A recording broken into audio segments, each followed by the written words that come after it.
තයි මාසේ තයි පොංගල්. ශෂාංගි මොකද්ද මේ තයි කියන්නේ? තයි කියන්නේ තමිල් කැලෙන්ඩර් එකේ පළවෙනි මාසය. ශෂංගි කිව්ව හරි. දෙමළ මහා සංස්කෘතියට අනන්‍ය දින දර්ශනයක් තියෙන. සංස්කෘතික චර්යාවන් මේ දින දර්ශනයත් එක්ක බැඳිලා තියෙන.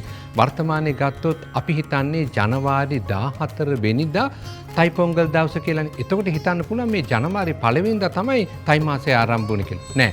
තයි මාසය ආරම්භ වෙන්නේ ජනවාරි 14 වෙනිදා. තයි කියන්නේ මාසෙ.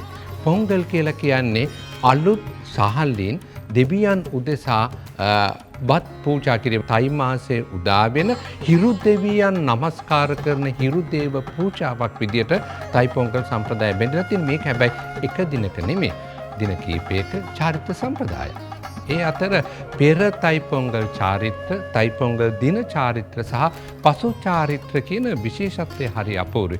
සූර්ය දෙවියෝ හා පුරා කියලා තමුන්ගේ ගෙදරට එනවා ආශිර්වාදය රැගෙන. ආශිර්වාදය ඇතුලේ තමයි ජීවිතයේ සුරක්ෂාව, ආරක්ෂාව කියන එක ගොඩනැගෙන්නේ. ඒ වගේම තමයි එදිනෙදා ජීවිතයේ පෝෂණය වීම, පවුලේ උදවිය සීලු දෙනාගේ ලෙඩ දුක් කරදර වලින් තොරව ධන ධාන්‍ය බහුල වීම මේ කියන වාසනා සම්පත් රැසක් තියෙන නිසාම ගෙදර දොර පිරිපහදු කරන්නට ඕනේ. සෑම ගෙදරකටම සම්ප්‍රදායකට අනුව පොංගල් බත උයන්ඩ නැවුම් මුට්ටියක් කියන මුට්ටිය බොහෝ වෙලාවට හරි අපූර්වට මේ සිතුවම් ඇඳලා තියෙනවා.